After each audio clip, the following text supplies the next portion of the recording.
بل انما خرجت لطلب الاصلاح فی امت جدی رسول اللہ اريد ان آمر بالمعروف وانہى عن المنکر واسیر بسیرت جدی وابی علی بن ابی طالب.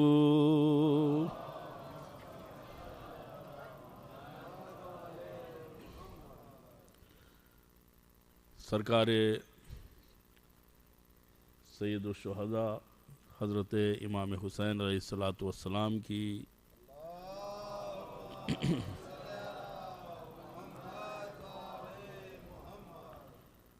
مشہور و معروف وصیت جو آپ نے اپنے بھائی محمد حنفیہ کو مدینے سے چلتے ہوئے کی،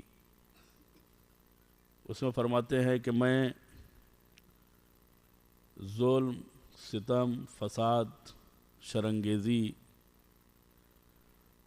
اور اقتدار پرستی کے لیے نہیں نکل رہا ہوں. میں صرف اور صرف اپنے نانا رسول اللہ کی امت کی اصلاح کے لیے نکل رہا ہوں. اريد ان آمر بالمعروف، میں امر بالمعروف کرنے جا رہا ہوں.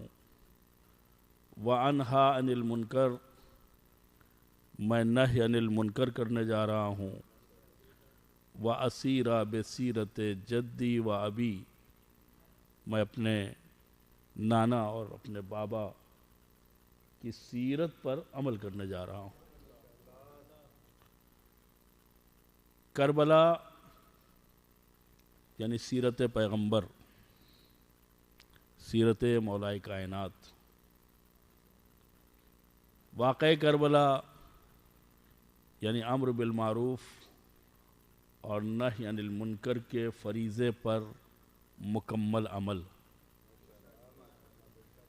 عزاداری یعنی حسین کی سیرت پر چلتے ہوئے ان کے پیغام کو نسلوں کے حوالے کرنا. لہذا ہماری سب کی ذمہ داری ہے کہ ہم وہی کریں جو ہمارے امام سرکار سید الشہداء حضرت امام حسین علیہ الصلاۃ والسلام نے انجام دیا.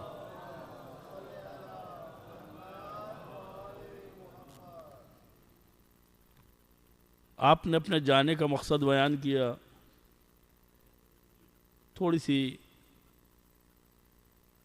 توجہ اور تھوڑی سی خاص توجہ، جس سے یہ اندازہ ہوگا کہ واقعاً اسلام میں ایک فریضہ ایسا بھی ہے کہ جس کے لیے یا جس کی ادائیگی میں انسان کو اتنی بڑی قربانی دینا پڑتی ہے.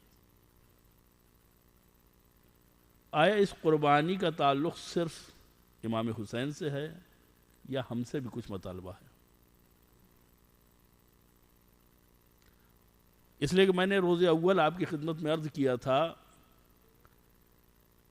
کہ امام حسین کو اگر ہم مظلوم، بے کس، پیاسا، شہید، لاچار یہ سب مانتے ہیں تو ظاہر سی بات ہے پوری دنیا یہ سب مانتی ہے. لیکن اگر ہم انہیں امام مانتے ہیں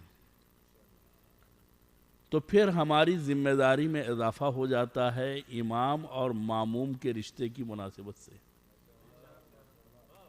پھر دونوں کے کردار اور سیرت میں مطابقت ہونا ضروری ہے، ورنہ نہ وہ امام رہیں گے اور نہ ہم ان کے ماموم رہیں گے.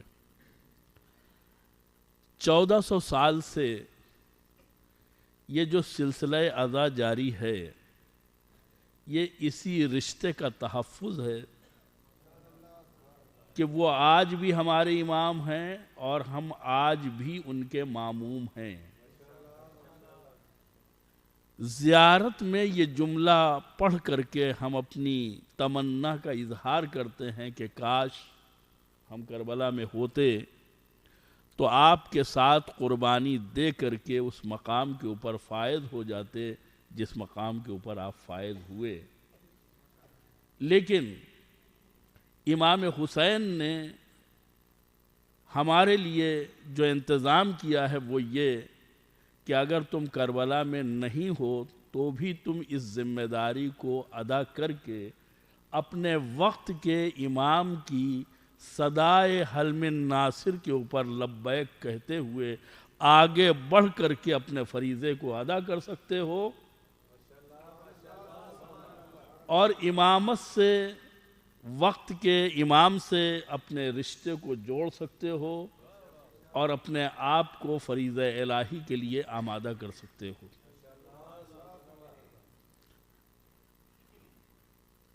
61 ہجری سے اب تک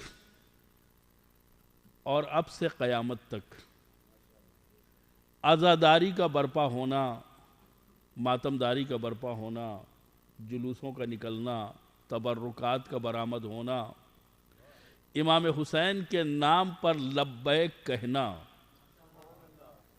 یہ ہماری مردہ آواز نہیں ہے، یہ مردہ اجتماع نہیں ہے، بلکہ زندہ اجتماع ہے جو اپنے وجود سے یہ سمجھاتا ہے کہ ہم اپنے اس اجتماع سے یہ بتانا چاہتے ہیں کہ آج بھی حسینیت کے ماننے والے اور اس کے طرفدار زندہ ہیں اور موجود ہیں۔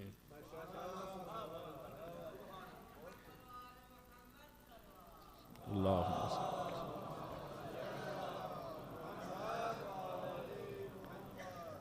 یعنی جس وقت باطل اور حق میں تلبیس ہو رہی ہو، ملایا جا رہا ہو، آج کے اس زمانے میں آپ دیکھیں میڈیا کا کردار کیا رہا۔ افسوس ہوتا ہے کہ جہاں 3 چیزوں کی ترجیحات ہوتی ہیں کہ بہت زیادہ مجمع ہو، کوئی ایسا ایشو ہو جو حیران کن ہو، یا کوئی ایسی چیز ہو جو تاریخی ہو، تو پھر وہ مذہب نہیں دیکھتے، ملت نہیں دیکھتے، اپنا کیمرہ لے کے پہنچ جاتے ہیں اور اس کی حقیقت دوسروں تک پہنچانے کی کوشش کرتے ہیں۔ کربلا میں 40 کے وقت، 40 میں لوگوں کے بقول اور جن لوگوں نے باقاعدہ سروے کیا ہے اور فیگر کے اوپر کام کیا ہے، اگر کم سے کم والی رپورٹ بھی ہم تسلیم کر لیں تو 2-2.5 کروڑ سے کم مجمع نہیں تھا۔ یعنی دنیا کا سب سے بڑا مجمع کربلا میں اکٹھا ہوا، جیسی انعکاس ہونا چاہیے تھا، جیسا اس کو میڈیا میں آنا چاہیے تھا، امام حسین کے پیغام کو لوگوں تک پہنچنا چاہیے تھا، میڈیا نے ناانصافی کی ہے۔ لیکن ایک بات یاد رکھیے گا کہ جب یہ میڈیا بھی نہیں تھا، تب انتظام پروردگار نے اس تذکرے کو نسلاً بعد نسل باقی رکھ کر کے دنیا کے سامنے واقع کربلا کو پہنچا دیا۔ تو اب ظاہر سی بات ہے جس نے کل ذمہ داری لی تھی آج بھی وہ ذمہ دار ہے، اور ہماری ذمہ داری ہے کہ ہم اپنی نسلوں کو یہ تحفہ دے کے جائیں، اپنی نسلوں کو یہ امانت سونپ کے جائیں، تاکہ ان کے اندر یہ اسپیڈ پیدا ہو جائے کہ ہم صرف حق پر ہونا کافی نہ جانیں بلکہ اپنے حق پر ہونے کو ظاہر بھی کر سکیں۔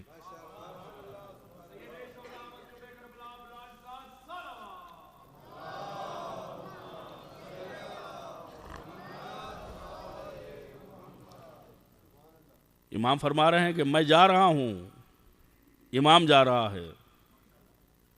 امام کا مطلب یہ ہے کہ مامومین کو آنا چاہیے، اس لیے کہ امام اسی وقت ہے جب ماموم پیچھے ہوں۔ میں جا رہا ہوں امام حسین کس لیے جا رہا ہوں؟ امام نے اپنی ڈیوٹی بتا دی، لِطَلَبِ الْإِصْلَاحِ، امت جد کی اصلاح کے لیے جا رہا ہوں۔ اب یہاں کے اوپر ہماری ذمہ داری بنتی ہے کہ دنیا والوں کا جو بھی کردار ہو، ان کا جو بھی انداز ہو، ہم سے اس سے کچھ نہیں لینا دینا۔ ہم امام حسین کو امام مانتے ہیں تو امام حسین باطل کے مقابلے میں خاموشی کا نام نہیں ہے، ظلم کے مقابلے میں سکوت کا نام نہیں ہے۔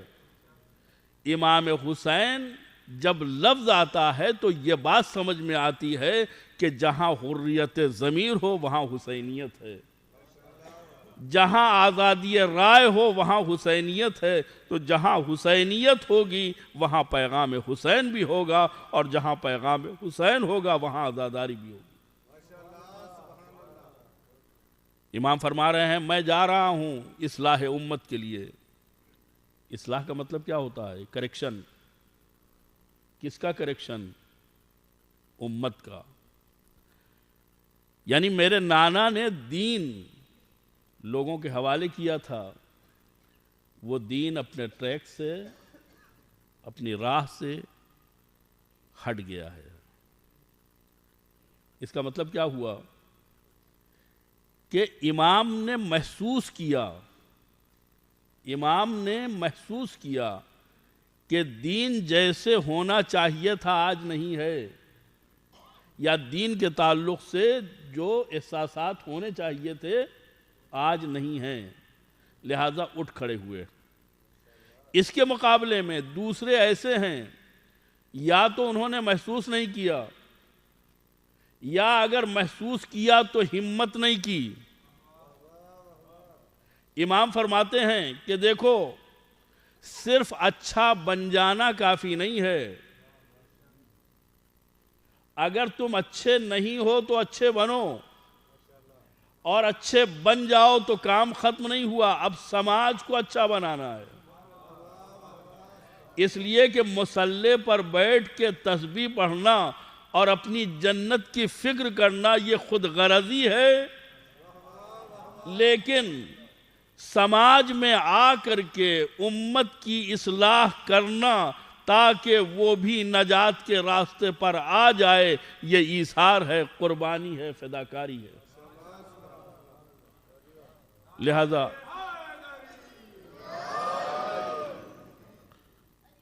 لہذا میں حسین ابن علی اس بات کو محسوس کر رہا ہوں کہ مجھے نکلنا چاہیے، مجھے جانا چاہیے اصلاح امت کے لیے۔ اب اصلاح امت یہ بہت وسیع چیپٹر ہے، جہاں جہاں خرابی ہو، جہاں جہاں انحراف ہو، میں صرف اشارہ کروں گا اس لیے کہ وقت نہیں ہے اور آخری مجلس بھی ہے، کہ جہاں جہاں انحراف ہو، انحراف کا مطلب کجی، انحراف کا مطلب راستے کا ٹیڑھا ہونا۔ میں ان لوگوں کی بات نہیں کر رہا ہوں کہ جو بے دین ہیں، اس لیے کہ وہاں دین ہی نہیں ہے، تو دین کی کجی کا مطلب کیا ہے؟ دین کی کجی وہاں جہاں دین پایا جاتا ہے۔ ہمیں یہ دیکھنا ہے کہ دین کا نام لیا جا رہا ہے یا دین کو واقعاً برتا جا رہا ہے۔ امام حسین جب مدینے سے نکل رہے ہیں تو لوگ پوچھ رہے ہیں آپ کیوں جا رہے ہیں؟ کیوں جا رہے ہیں؟ امام جو جواب دیتے ہیں اس میں ایک طرح کی جھنجھلاہٹ، جو لفظیں استعمال کرتے ہیں، لفظیں کیا استعمال کی؟ فرماتے ہیں الا ترون، کیا تمہیں دکھائی نہیں دیتا؟ یعنی میرے کہنے کی ضرورت ہے؟ الا ترون الی الحق لا یعمل بہ والی الباطل لا یتناہی عنہ، کیا تمہیں نظر نہیں آتا، کیا تمہیں دکھائی نہیں دیتا کہ حق پر عمل نہیں ہو رہا ہے اور باطل سے روکا نہیں جا رہا ہے؟ اس کا مطلب یہ ہے کہ میں حسین ابن علی جو اقدام کر رہا ہوں، قیام کر رہا ہوں، یہ صرف میری ذمہ داری نہیں ہے، تمہاری بھی ذمہ داری ہے، اس لیے کہ میں 61 ہجری تک انحراف دین کو روک سکتا ہوں، اس کے بعد کی ذمہ داری جو ہے آنے والی نسلوں کے اوپر ہے، آنے والے ذمہ داروں کے اوپر ہے، لہذا میری ذمہ داری 61 ہجری تک۔ تم جاگ جاؤ کہ تمہارا فریضہ کیا ہے۔ صرف دیندار رہنا کافی نہیں ہے، ماحول کو دیندار بنانا بھی ضروری ہے، اور جب ماحول دیندار بن جائے گا تو پھر انحراف پکڑا بھی جائے گا، اس لیے کہ جب ماحول دیندار ہوتا ہے تو پھر آپ سمجھ جاتے ہیں کہ کہاں سے بے دینی داخل ہو رہی ہے۔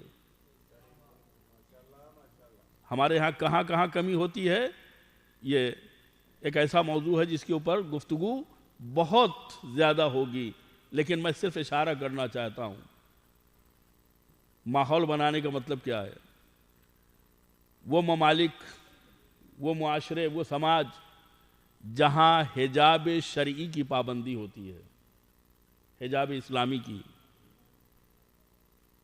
وہاں چھوٹے بچے بھی، چھوٹی بچیاں بھی اگر کسی کو ننگے سر یا گلا کھلا یا بازو کھلا دیکھ لیتی ہیں تو انہیں تعجب ہوتا ہے کہ یہ کیسے، یہ کیوں۔ لیکن اگر ان بچوں کی پرورش ہمارے ان ملکوں میں ہو جہاں کی ویلوز یہی ہے کہ چھوٹے سے چھوٹا لباس پہنا جائے، تو اب ظاہر سی بات ہے کہ بچوں میں وہ اسپیڈ نہیں پیدا ہوگی، وہ شناخت نہیں پیدا ہوگی۔ اب اگر والدین ان کو حجاب اسلامی کی طرف مائل بھی کرنا چاہیں تو مشکل ہوگی، اس لیے کہ سماج نہیں ہے، معاشرہ نہیں ہے، سوسائٹی نہیں ہے۔ سماج اور معاشرے کو طاہر بنانا اور اسے دیدار بنانا یہ ہماری ذمہ داری ہے۔ ہم جن نعمتوں سے سرشار ہیں، ہماری آغوش خداوند عالم نے اولاد کی نعمت سے بھری ہے، یہ بہت بڑی نعمت ہے، اور نعمت ہونے کے ساتھ ساتھ اپنی ذمہ داریاں بھی لیے ہوئے، یہ مفت میں نہیں دی گئی ہے۔ اس کو بطور امانت دیکھیے، یہ ہماری ہے، اگر ہماری ہوتی تو ہم ہی پیدا کرتے، ہم ہی سے پروان چڑھاتے، لیکن جب یہ شکم میں تھی تو ہمیں معلوم نہیں تھا کہ کیا پیدا ہونے والا ہے، اس کا مطلب خالق کوئی اور ہے، اور اس نے ہمیں اس لائق سمجھا کہ ہماری آغوش کو اس کے وجود سے آباد کرے، تو ہم ماں باپ کہلائے۔ کیا صرف ماں باپ کہلانا کافی ہے؟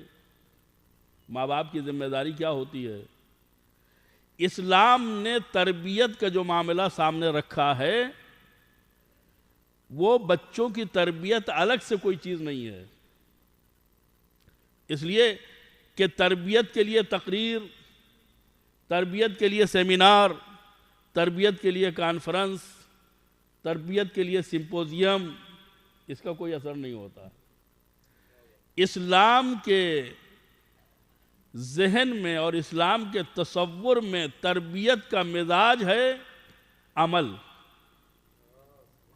تربیت کا مزاج ہے کردار، تربیت کا مزاج ہے ماحول، تربیت کا مزاج ہے عمل۔ آپ دیکھیں ماہ مبارک رمضان میں کتنا ہی بے دین معاشرہ کیوں نہ ہو، جب ماہ مبارک آتا ہے تو لوگوں میں گہما گہمی شروع ہو جاتی ہے، روزے کی تیاری، سحر کی تیاری، افطار کی تیاری، گھر میں کچھ ایسا ماحول بن جاتا ہے کہ بچوں میں بھی روزہ رکھنے کی ایک للک پیدا ہوتی ہے۔ کبھی کبھی ماں باپ، بیٹا تمہارا امتحان ہے، تمہارا ٹیوشن ہے، تم روزہ رکھ لو گے تو صحیح طریقے سے پڑھ نہیں پاؤ گے، بہت سمجھا رہے ہیں، لیکن اکثر یہ دیکھا گیا ہے کہ اگر ان کو سحر میں نہ اٹھایا جائے تو وہ بغیر سحری کا روزہ رکھنے کے لیے آمادہ ہو جاتے ہیں، تو ماں باپ کو مجبوراً اٹھانا پڑتا ہے۔ یہاں پہ میں رک کر کے ایک جملہ آپ کی خدمت میں عرض کرنا چاہتا ہوں کہ یہ رمضان ہی میں کیوں ایسا ہوتا ہے کہ بچہ روزہ رکھنے کی ضد کر رہا ہے؟ یہ رمضان ہی کیوں؟ رمضان کی فضیلتوں میں سے ایک فضیلت یہ بھی ہے کہ لوگ نماز بھی پڑھ لیتے ہیں، نماز بھی پڑھ لیتے ہیں، یعنی روزے کے چکر میں نماز پڑھ لیتے ہیں، ورنہ مسجدوں میں یہ مجمع جو ہے وہ آپ کو نہ دکھائی دیتا۔ عام دنوں میں آپ مجمع دیکھیے تو معلوم ہوا کہ گنے چنے افراد، لیکن ماہ مبارک میں اچھے خاصے لوگ آ گئے۔ اس کا مطلب یہ ہے کہ ماہ مبارک میں جو پایا جانے والا ہلکا پھلکا سا تقویٰ تھا، اس نے لوگوں کو نماز پڑھوا دی، یعنی نماز نے روزہ نہیں رکھایا، روزے نے نماز پڑھوائی ہے۔ اس کا مطلب یہ ہے کہ اگر ہمارے گھر میں کسی چیز کا ماحول ڈیولپ ہو جائے تو بچوں سے کہنے کی ضرورت نہیں ہوتی، بلکہ بعض اوقات روکنے کی ضرورت ہوتی ہے۔ روزہ تو ایک مثال ہے۔ آپ نے روزے کے لیے ماحول بنایا، بچے روزہ دار بن گئے۔ آپ نماز کے لیے ماحول بنائیں گے، بچے نمازی بن جائیں گے۔ عزاداری کے لیے ماحول بنائیں گے، بچے عزادار بن جائیں گے۔ یعنی بچوں سے کہنے کی ضرورت نہیں ہے، بچوں کو کر کے دکھانے کی ضرورت ہے۔ جب ہم کرتے جائیں گے تو بچے جو ہیں وہ نہ تقریر سے مذہبی بنتے ہیں، نہ سیمینار سے مذہبی بنتے ہیں، عمل سے بنتے ہیں۔ آپ عمل کرتے رہیں گے، بچے دیدار بنتے جائیں گے۔ صلوات پڑھیں محمد و آل محمد۔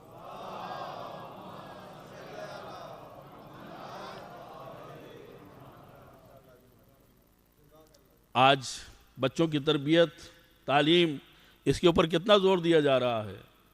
ماں باپ پیٹ کاٹ کر کے اپنا بچوں کی تعلیم کا انتظام کر رہے ہیں۔ جب تک ان کا بس چلتا ہے بچوں کو پڑھانا چاہتے ہیں، اور پڑھا بھی رہے ہیں، اور بڑی محنت کر رہے ہیں۔ لیکن یہ سوال اپنی جگہ ہے کہ بچوں کی تربیت کا آغاز کس عمر سے ہونا چاہیے؟ کہیں اتنا جلدی ہے کہ بچہ بیچارہ سمجھ بھی نہیں پاتا کہ ہم وجود میں آئے ہیں یا نہیں، اس کے اوپر بیگ لاد دیا جاتا ہے اور وہ مشینوں کی طرح اسکول آتا جاتا ہے۔ یعنی بچوں سے بچپنا چھن جاتا ہے۔ اور کبھی ایسا ہوتا ہے کہ 4 سال، 5 سال، 6 سال۔ ایک اسلامی اسکالر نے اپنی گفتگو میں یہ بات کہی کہ بچے کی تربیت کرنے کی ضرورت نہیں ہے، ماں باپ خود اپنی تربیت کر لیں، بچہ خود بخود صحیح ہو جائے گا۔ اس لیے کہ وہ سانچہ اگر صحیح ہے جہاں یہ بچہ ڈھل رہا ہے تو پھر الگ سے اس کو کچھ بتانے کی ضرورت نہیں ہے۔ آپ دیکھیں، بچے کو بتانے کی ضرورت نہیں ہوتی ہے۔ آپ اگر گھر میں نماز پڑھ رہے ہیں، آپ کو نماز پڑھتا ہوا بچہ دیکھتا ہے، فوراً سجدے میں چلا جاتا ہے۔ آپ کو ٹی وی چلاتا ہوا دیکھتا ہے، ریموٹ آپ کا ہے، لیکن معلومات اسے ہے، وہ جانتا ہے کون سا چینل کس نمبر کے اوپر ہے۔ تو جو دیکھتا ہے وہ کر لیتا ہے۔ تو ایسے موقع کے اوپر ہماری ذمہ داری کیا ہوتی ہے کہ ہم اپنی اس نسل کو جو ہماری آغوش میں بطور امانت ہے، اس کو امانت سمجھ کر کے وہ سکھائیں جو خدا سکھانا چاہتا ہے، جو معصومین سکھانا چاہتے ہیں۔ اس لیے کہ اگر بچپن سے ہم نے ویلیوز ڈیولپ نہیں کی تو یاد رکھیے گا، نہ وہ ہمارا احترام کرے گا، نہ ہمارے مذہب کا احترام کرے گا۔ اور جب دیر ہو چکی ہوگی تو اس وقت چاہے کسی موضوع کے اوپر مجلس پڑھی جائے، اثر ہونے والا نہیں ہے۔ صلوات پڑھیں محمد و آل محمد۔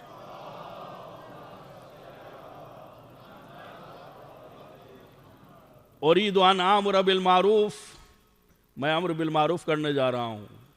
امر بالمعروف کرنا، معروف کہتے ہیں نیکیوں، خوبیوں اور خیر کو، امر کہتے ہیں حکم دینے کو۔ یعنی میں نیکی کا، اچھی باتوں کا حکم دینے جا رہا ہوں، وَأَنْهَا عَنِ الْمُنْكَرِ، اور برائیوں سے روکنے جا رہا ہوں۔ یہ دو لفظیں آپ ذہن میں رکھیں، کتنی زبردست بات ہے۔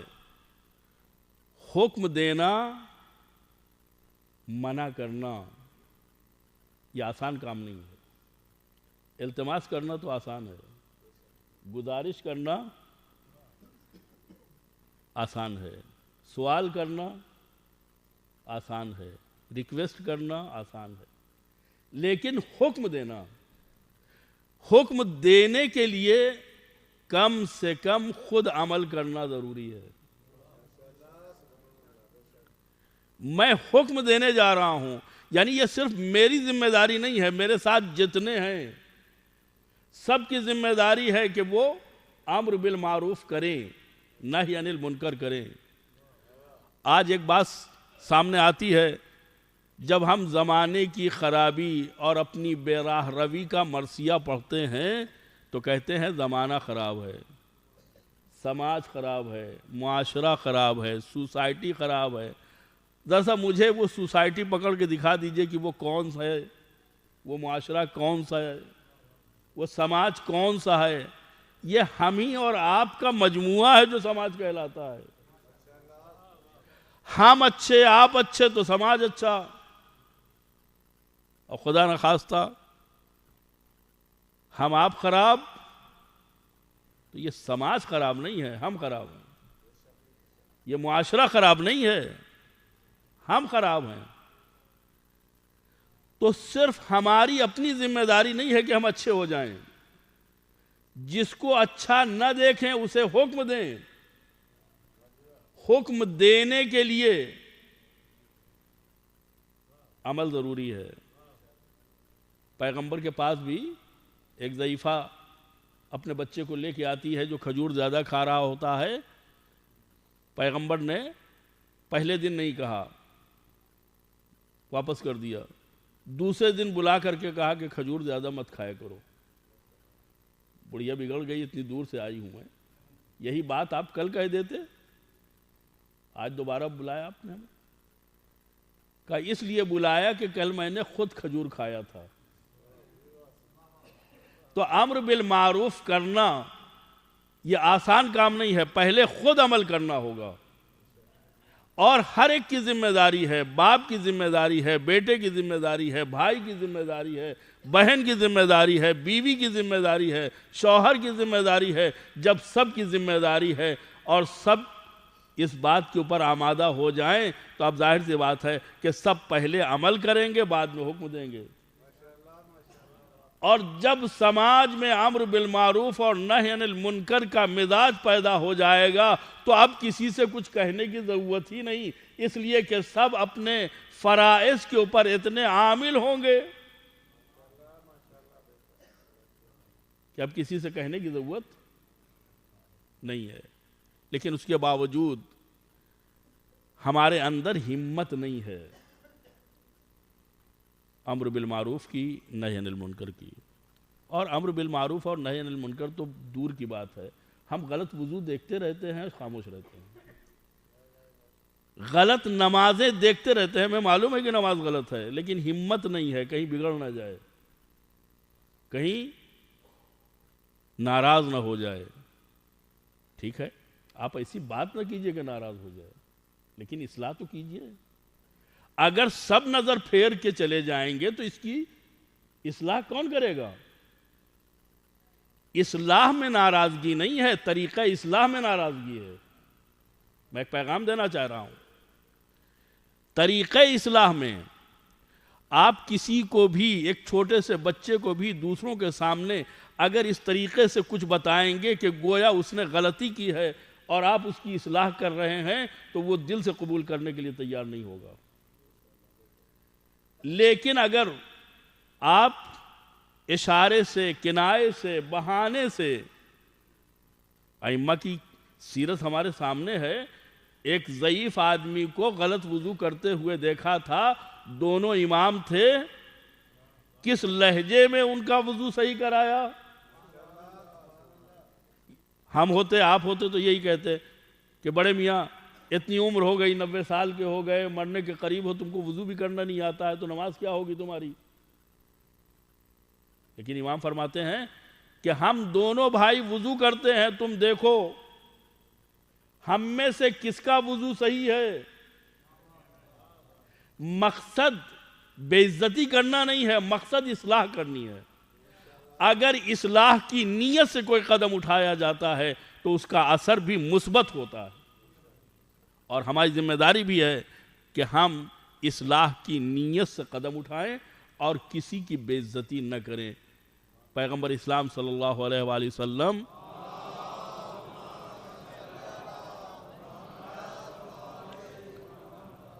اپنی ایک حدیث میں فرماتے ہیں المؤمن مرآت المومن، مومن مومن کے لیے آئینہ ہے، مومن مومن کے لیے آئینہ ہے۔ اب جس گھر میں آئینہ نہیں ہوتا ہے کتنی بے چینی ہوتی ہے۔ اس کا مطلب یہ ہے کہ یا تو ہم مومن کی قدر نہیں جانتے یا آئینے کی قدر نہیں جانتے۔ آئینے میں کیا صفتیں پائی جاتی ہیں؟ مومن مومن کے لیے آئینہ ہے۔ آیا واقعاً ہم آئینہ ہیں؟ کیا ہمارا پڑوسی ہمارے لیے آئینہ ہے؟ ہمارا دوست ہمارے لیے آئینہ ہے؟ ہمارا بھائی ہمارے لیے آئینہ ہے؟ اگر آئینہ نہیں ہے تو مومن نہیں ہے۔ ہم یہ کہہ کے نہیں چھوٹ سکتے ہیں کہ ہو سکتا ہے یہ ناراض ہو جائیں۔ میں نے پہلے ہی کہا کہ ناراض کرنا اور ہے اصلاح کرنا۔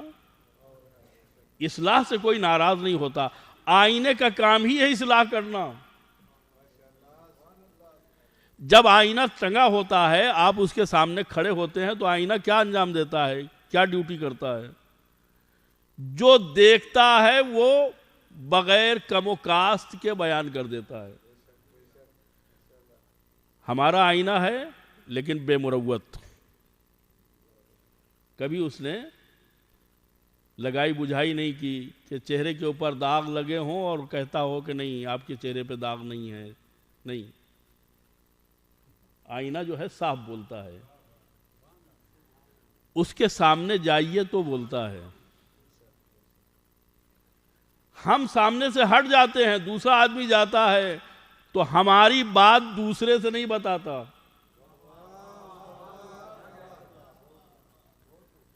اسی کی بات اس سے بتاتا ہے، اور جتنی ہے اتنی ہی بتاتا ہے، بڑھا چڑھا کے نہیں بتاتا۔ اور اگر کسی کو آئینے پہ غصہ آ جائے اور اس آئینے کو پٹخ دے تو یہ ٹوٹ بھی جائے، چور چور بھی ہو جائے، تو جب ایک ٹکڑا بھی آپ اٹھا کے دیکھیں گے تو وہی کام کرتا ہوا دکھائی دے گا جو پہلے کر رہا تھا۔ یہ پشیمان نہیں ہوتا ہے، یہ شرمندہ نہیں ہوتا، اس لیے کہ اس نے شرمندگی کا کام ہی نہیں کیا، اپنا فریضہ انجام دیا۔ فریضہ کیا تھا؟ جو ہے وہ بتا دو۔ اب اگر ہم بھی آئینہ بن جائیں تو سماج کی اصلاح بھی ہو جائے گی، کوئی ناراض بھی نہیں ہوگا۔ آپ قسم کھا کے بتائیے کہ کتنی مرتبہ آئینے نے سچ بولا، ہم نے کبھی آئینے کو زمین کے اوپر پٹخا نہیں ہے، بلکہ اگر گرد آ گئی ہے تو اسے صاف کیا ہے۔ اس کا مطلب یہ ہے کہ اگر کوئی ہمدردی کے لہجے میں ہماری اصلاح کرتا ہے تو ہمیں اس سے نفرت نہیں ہوتی ہے، محبت ہوتی ہے۔ تو ہمیں بھی آئینہ بننا چاہیے مومن کے لیے، اور مومن کو بھی آئینہ بننا چاہیے ہمارے لیے، تاکہ سماج کی اصلاح ہو سکے، معاشرے کی اصلاح ہو سکے۔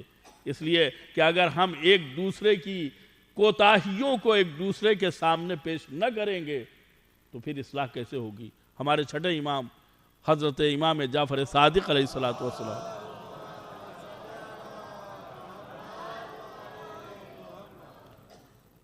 فرماتے ہیں کہ جو شخص میرے عیب کو مجھ سے بیان کرے گویا اس نے مجھے میرا پسندیدہ ہدیہ پیش کیا ہے۔ میں پھر دوہراؤں، جو شخص میرے عیب کو مجھ سے بیان کرے اس نے میرے پسندیدہ ہدیے کو لا کے میری خدمت میں پیش کیا ہے۔ اصلاح کرنے کا مطلب کیا ہے کہ جس کے ہاں کوتاہی پائی جا رہی ہے اس طریقے سے ہم اسے اس کوتاہی کی طرف متوجہ کریں کہ اسے برا بھی نہ لگنے پائے، یہ اصلاح ہے۔ لیکن اگر وہ سامنے نہ ہو اور دوسروں سے ہم اس کی کوتاہی کو بیان کریں، اسلام میں اسے غیبت کہتے ہیں، اور سب سے سستا اور آسان کام یہی ہے۔ جہاں دو آدمی اکٹھا ہوئے، تیسرے کا نام آیا، غیبت شروع، بغیر سوچے سمجھے۔ بہت آسان کام، بہت سستا کام۔ جانتے ہیں امام نے اس کو کیسے تعبیر کیا ہے؟ فرماتے ہیں جو میری غیبت کرتا ہے وہ میرا نوکر ہے۔ اس لیے کہ جو غیبت کرتا ہے، جب غیبت کرتا ہے تو اس کی نیکیاں، غیبت جس کی گئی ہے اس کے نام عمل میں منتقل ہوتی ہیں، اور جس کی غیبت کی گئی ہے اس کی برائیاں غیبت کرنے والے کے نام عمل میں منتقل ہو جاتی ہیں۔ تو ایک آدمی اگر دنیا کا کام کرے تو وہ مزدوری کے لائق ہے، لیکن اگر ہمارے نام عمل میں نیکیوں کا اضافہ کرے، امام فرماتے ہیں کہ اگر کوئی میری غیبت کرتا ہے تو وہ آئے اور تنخواہ مجھ سے لے جائے، اس لیے کہ وہ میرا کام کر رہا ہے۔ یعنی اپنی نیکیوں کو ہمارے نام عمل میں، اور معاذ اللہ اگر وہاں برائی تصور نہیں ہے تو اپنے نام عمل میں منتقل کر رہا ہے۔ تو اب ظاہر سی بات ہے جو ہمارا کام کر رہا ہے اس کی تنخواہ کون دے گا؟ آئے ہم سے لے جائے، آئے ہم سے لے جائے۔ امام نے اس جملے کے ذریعے سے ہمارے ذہنوں کو جھنجھوڑ دیا ہے کہ دوسروں کی برائی کا مطلب کیا ہوتا ہے کہ آپ اس کی اصلاح نہیں چاہتے ہیں۔ اگر اسی سے آپ بیان کر دیں تو وہ اپنی اصلاح کر لے گا، برائی کرنے کی ضرورت ہی نہیں ہے۔ لیکن ہمارے اندر اسپیڈ نہیں پائی جاتی، ہمارے اندر ہمت نہیں پائی جاتی ہے۔ امام فرما رہے ہیں کہ میں امر بالمعروف کرنے جا رہا ہوں، نہی عن المنکر کرنے جا رہا ہوں، میں اپنے نانا رسول اللہ کی سیرت پر عمل کرنے جا رہا ہوں، میں اپنے بابا علی مرتضیٰ کی سیرت پر عمل کرنے جا رہا ہوں۔ کیا مطلب؟ یعنی میں اصلاح امت کے لیے جا رہا ہوں۔ اصلاح امت کا فریضہ امام کا بھی ہے، ماموم کا بھی ہے۔ کل امام حسین نے 72 ساتھیوں کے ساتھ اصلاح امت ایسے کی کہ یزید کا کردار دین نہ بن سکا،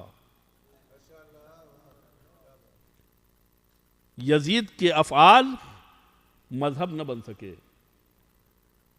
اب ہماری ذمہ داری کیا ہوتی ہے کہ اگر ہم امام کے منتظر ہیں، امام کا انتظار کر رہے ہیں، تو ہم اپنے آپ کو ویسا بنائیں جیسا امام چاہتے ہیں۔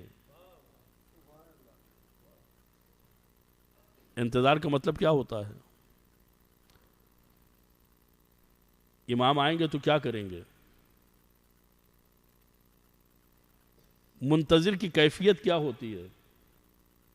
ہم امام کا انتظار کر رہے ہیں جن کا فریضہ ہے عدل و انصاف کی حکومت قائم کرنا اور ظلم کو مٹانا۔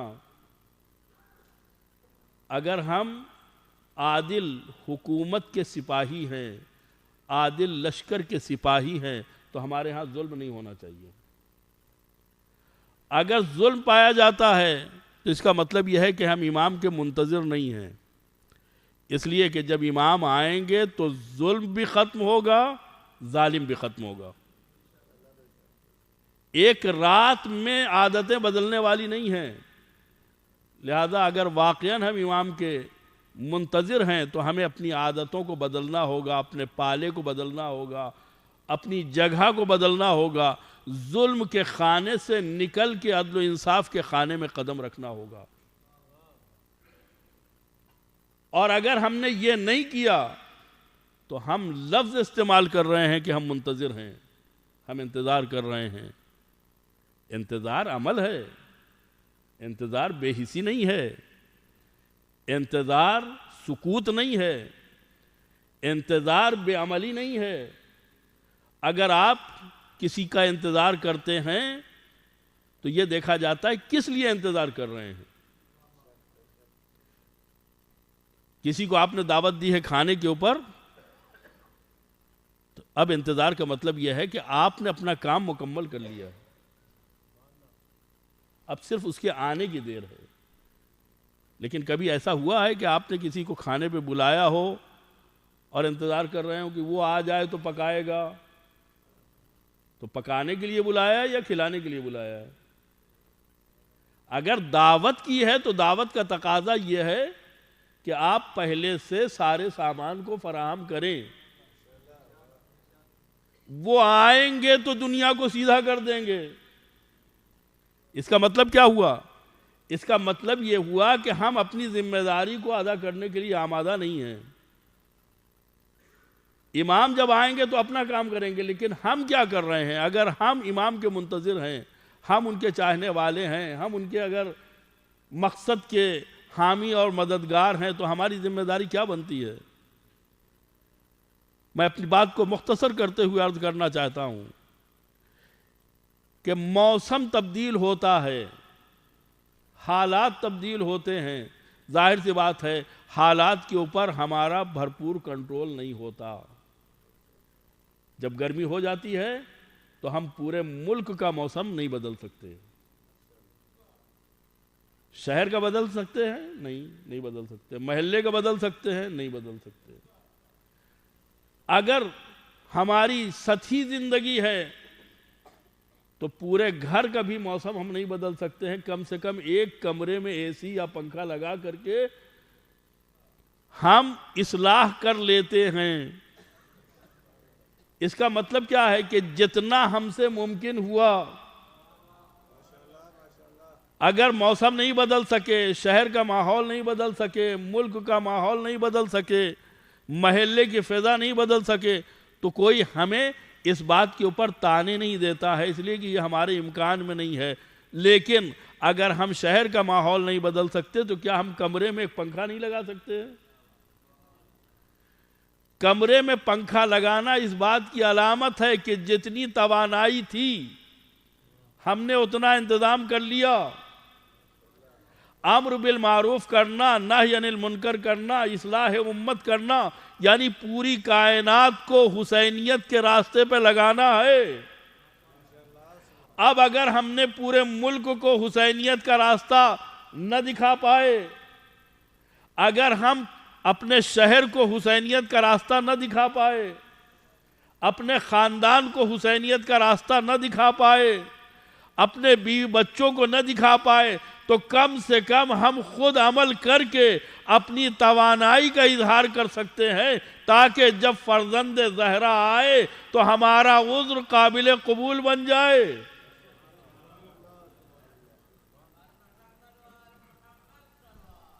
اللہم صلی اللہ علیہ وسلم۔ ہر امام کی ذمہ داری تھی۔ امام حسین کو 72 مل گئے تھے۔ ہمارا امام ابھی انتظار کر رہا ہے، نہیں ملے ابھی۔ کل میں نے آپ کی خدمت میں عرض کیا تھا کہ کتنی مجبوری تھی ہمارے 8ویں امام کے سامنے۔ سامنے والا حکومت کا ذمہ دار کہہ رہا ہے کہ میں آپ کو حکومت پیش کر رہا ہوں، امام کیوں نہیں لے رہے ہیں؟ ساتھی نہیں ہے، مددگار نہیں ہے۔ کتنا افسوس ہوتا ہے، کاش اس زمانے میں امام کے چاہنے والے ہوتے تو حکومت کا نقشہ کچھ اور ہوتا۔ آج ظہور کیوں نہیں ہو رہا ہے؟ آج امام پردہ غیبت سے باہر کیوں نہیں آ رہے ہیں؟ ٹھیک ہے، امام حسین کے زمانے میں کیا ہوا، امام سجاد کے زمانے میں کیا ہوا، امام باقر کے زمانے میں کیا ہوا، وہ اپنی جگہ کے اوپر۔ اس امام مظلوم کے زمانے میں کیا ہو رہا ہے؟ آیا ہم نے فریضہ ادا کر دیا؟ آیا ہم نے اپنی ذمہ داری ادا کر دی؟ اپنی نسلوں کے اوپر اپنا جو فریضہ تھا وہ مکمل کر دیا؟ اگر نسل بھی ہمارے کہنے میں نہیں ہے تو کم سے کم ہماری ذات ہمارے کنٹرول میں ہے۔ ہم خود اپنے آپ کو اچھا بنا لیں، اور اگر ہر آدمی یہ طے کر لے کہ ہمیں کسی اور کے اچھا بننے یا نہ بننے سے اتنا زیادہ فرق نہیں پڑتا ہے، ہم خود اپنی کوشش کرتے ہیں اپنے بارے میں، تو جب ایک ایک آدمی اپنے آپ کو اچھا بنائے گا تو پھر برے آدمی کی کوئی گنجائش ہی باقی نہ رہے گی۔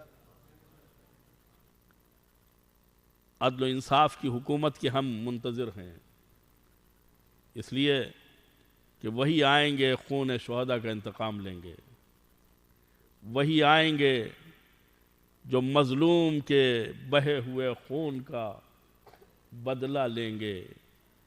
کتنی خواہش ہے، کتنی تمنا ہے، لیکن اس تمنا کو عملی ہونے کے لیے، پریکٹیکل ہونے کے لیے ہمیں خود بعمل بننے کی ضرورت ہے۔ کربلائی پیغام کو نسلوں تک پہنچانے کی ضرورت ہے، لہذا ہماری ذمہ داری بنتی ہے کہ ہم صرف محرم میں عزادار نہ رہیں۔ ہم عزادار ہیں، پیدائشی عزادار ہیں، صرف محرم میں کیوں؟ محرم تو ایک خاص فضل ہے عزا کی، ہم سال بھر عزادار ہیں۔ کیوں جانتے ہیں؟ امام حسین نے بڑا احسان کیا ہے ہمارے اوپر۔ 1400 سال پہلے جسے ظلم و ستم سے شہید کر دیا گیا، اس کا یاد کرنا، اگر ہم اسے یاد کرتے ہیں تو اسے کیا فائدہ پہنچتا ہے؟ اسے کیا فائدہ پہنچتا؟ ہم یاد کریں یا نہ کریں، جو شہید ہونا تھا وہ ہو گیا۔ لیکن امام حسین نے اپنے مکتب کے ذریعے سے ہماری بڑی عظیم الشان تربیت کی ہے کہ دیکھو، مصائب و آلام کی زندگی میں ہماری یاد تمہارے لیے سہارا بنے گی، ہماری یاد تمہارے لیے سہارا بنے گی، لہذا ہمیں یاد کرتے رہنا۔ محرم میں یاد کریں، چہلم میں، 40 میں، ولادت کے موقع پر، 10ویں 20ویں میں نہیں۔ امام نے خود طریقہ بتایا کہ ہمارے چاہنے والوں سے کہنا جب ٹھنڈا پانی پئیں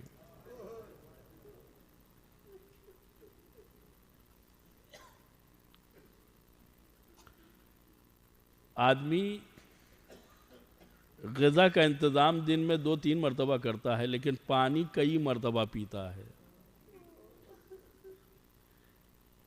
امام چاہتے ہیں کہ ہر وقت انہیں یاد کیا جائے۔ اس یاد کرنے میں امام حسین کا کوئی فائدہ نہیں ہے۔ تم مصائب و آلام سے دوچار ہو، تم رنج و آلام سے روبرو ہو، جتنی بھی مصیبتیں تمہیں پڑیں، اگر تم حسین کو یاد کرو گے تو مصائب تمہارے لیے ہلکے ہو جائیں گے، اس لیے کہ حسین سے بڑے مصائب کسی کے اوپر نہیں پڑے۔ لہذا کہہ دینا کہ جب پانی پینا، اس کا مطلب یہ ہے کہ اگر صبح پانی پیو تو حسین کو یاد کرو، دن چڑھے پانی پیو تو حسین کو یاد کرو، دوپہر میں پانی پیو تو حسین کو یاد کرو۔ یعنی حسین کی یاد منانا یہ محرم میں منحصر نہیں ہے، جب پانی پینا،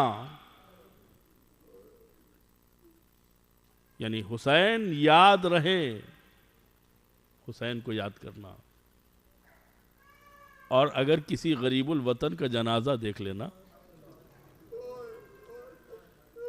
تو میری غربت کے اوپر آنسو بہا لینا،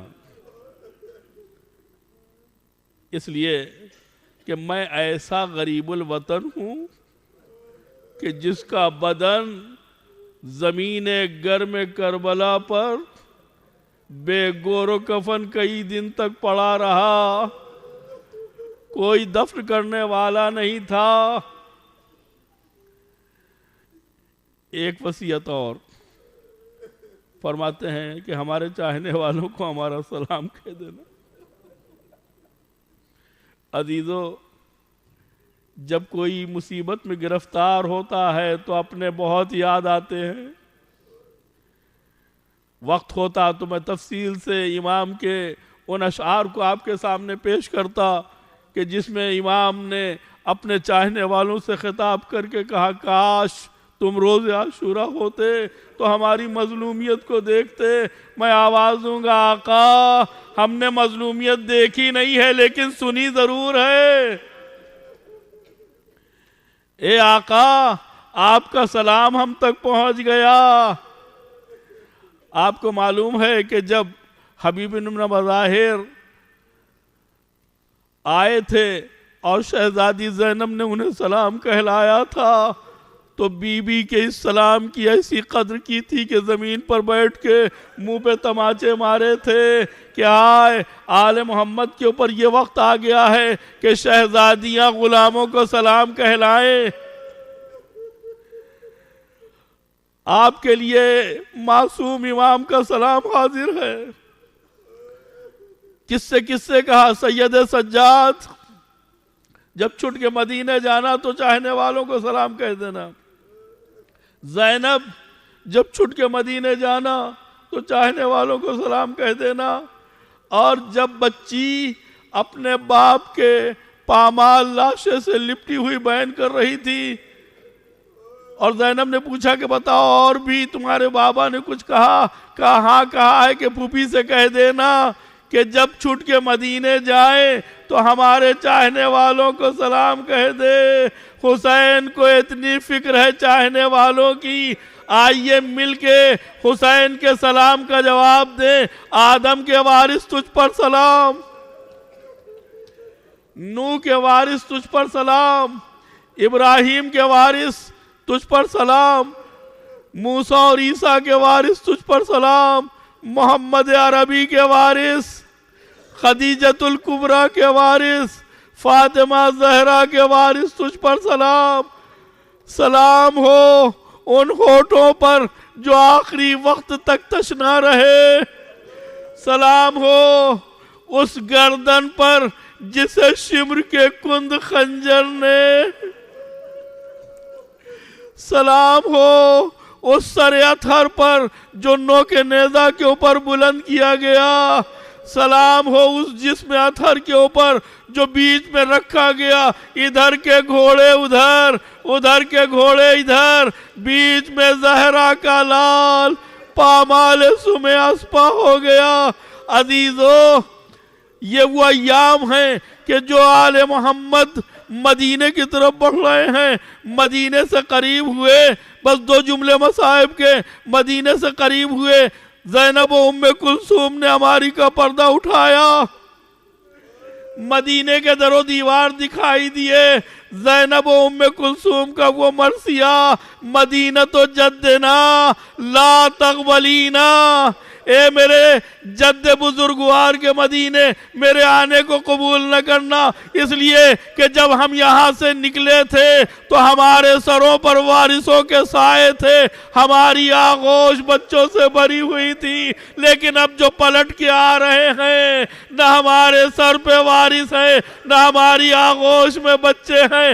ارے یہ قافلہ آگے بڑھتے بڑھتے ایک مرتبہ مسجد نبوی میں پہنچا، ایک کوہرام برپا ہے، زینب آگے بڑھی، نانا میں سنانی لے کے آئی ہوں، حسین کی سنانی لے کے آئی ہوں، عباس کی سنانی لے کے آئی ہوں، اے نانا علی اکبر کے سینے کے اوپر برچھی ماری گئی، اے نانا قاسم کا لاشا پامال کیا گیا، اور محمد کے گلے کاٹے گئے، عباس کے بازو کاٹے گئے، اے نانا ہماری ردائیں چھینی گئی، بازوؤں میں رسن باندھی گئی، اے نانا اگر مناسب موقع ہوتا تو میں بازو کھول کے نشان دکھاتی کہ کربلا سے کوفہ، کوفے سے شام کس طریقے سے آپ کی نواسی تھی، قیدی بنا کے پھرائی گئی، آگے آگے منادی کی ندا تھی۔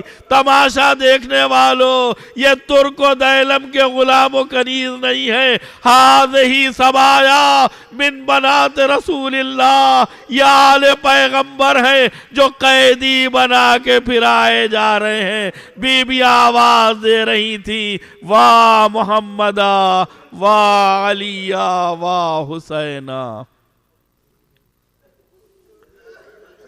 سیعلم الذین ظلموا ای منقلب ینقلبون۔ انا للہ و انا الیہ راجعون۔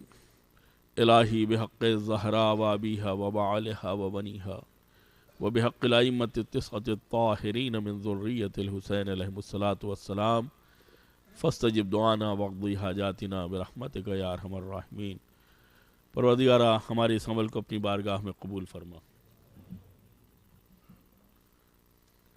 توفیقات میں اضافہ فرما، بیماروں کو بحق بیمار کربلا شفائے کامل و عاجل عنایت فرما، مرحومین کی مغفرت